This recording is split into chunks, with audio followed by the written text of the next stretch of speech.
Moving it along, Brad. I think we're about halfway, but we're zooming through. We have Washington plus 9.5 at Philadelphia.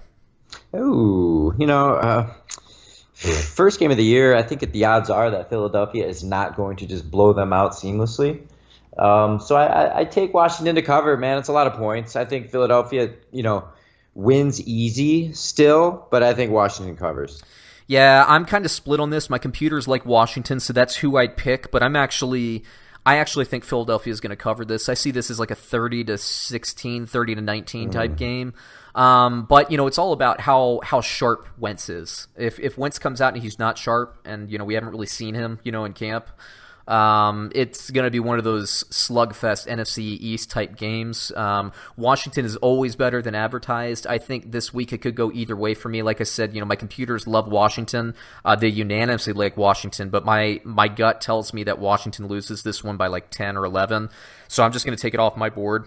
For picks purposes, I'm going to take Washington, but like I said, I'm not actually suggesting to spend money on it because I'm personally not going to.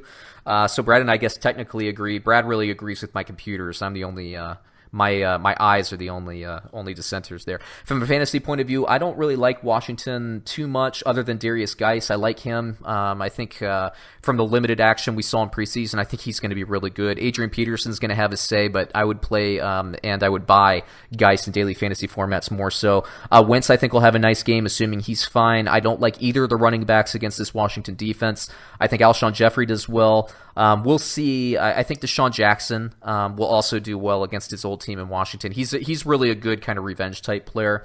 And then Ertz is a weekly play. You got to play him. In daily fantasy, I'm not going to buy him though. I have him at a 10, which isn't great for my tight end projections. But I'm sure he'll probably outperform that. But I just don't like the spend there. So there you go.